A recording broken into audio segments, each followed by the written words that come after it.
Hi guys, it's Dave from Comix Reviews. I just want to say a little intro. Today we are looking at Civil War Frontlines. It's a personal favorite event of mine. If you haven't watched the rest of the series, I highly recommend it. Again, I've been growing during this process, so some of the earlier videos might not have quite the production quality that these do, but I've covered the main story, the main event book, just regular Civil War. I've covered Civil War Spider-Man, I've covered Civil War Avengers, and Civil War Fantastic Four. So by all means, go look at those books. I think you'll really appreciate those videos as well. Otherwise, let's get into Civil War Frontline. The presentation for this book is much like the others in the series. This one is a smaller book. It's about 100 pages short of the other hardcovers at 432 pages, rather than the close to 500 or 600 pages of most of the other books. Collects all of the Frontline stories, which interchange between one another between 3 different stories, and it also features a Howard the Duck kind of one-shot at the end, and that is probably the most entertaining part of this collection for me. I found the art in this book was pretty darn good. There are some times throughout the book where I guess you'd say it's inconsistent. Like, there's a part where Spider-Man actually, all of a sudden, just for a couple pages, gets drawn in like a sketchy type look where he's outdoors, but it's just a weird transition, and then all of a sudden the art style changes. I don't know if that's because they had to find another artist to finish a book because there was a problem with an artist or what happened there, but ultimately I found it a little jarring. In terms of story quality, I would say this is one of the slower books, but it gives you perspective into how awful both sides of the conflict are being, which ends up being an important factor in ending the conflict.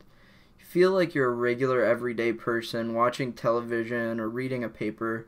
Basically, it's 11 issues covering 3 different stories, like I said.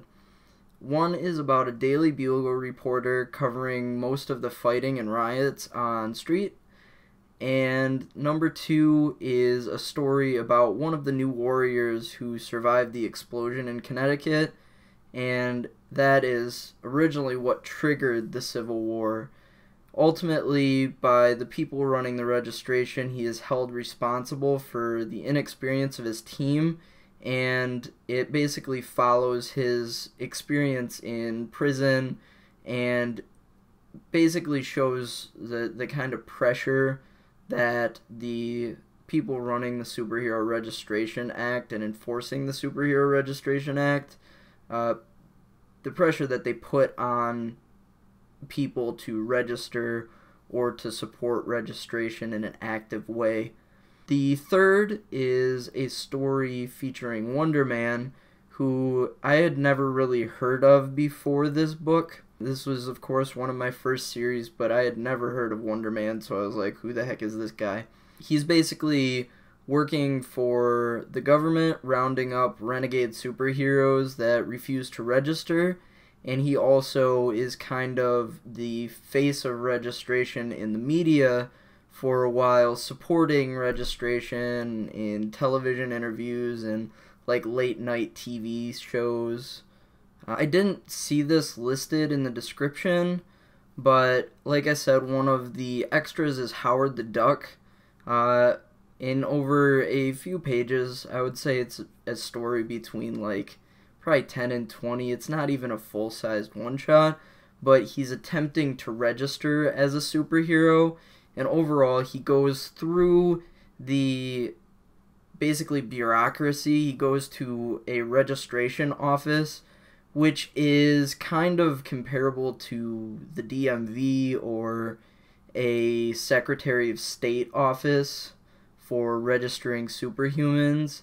He gets kicked around and questioned a lot about his powers, and they end up kicking him out because they don't really believe he has superpowers, but they're not really sure if he's going to be punished or not for not registering.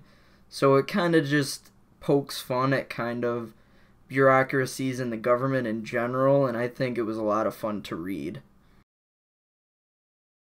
So as for pricing and availability, this book is becoming very rare. It looks like it's about $70 new on Amazon. It's about $60, $59.99 to be exact, right at this moment on cheap graphic novels. It's not listed on in-stock trades, and it isn't listed currently on eBay. So this could be a book that you miss out on if you don't hurry, but again, if you haven't collected the others, may not be the best option for you right now.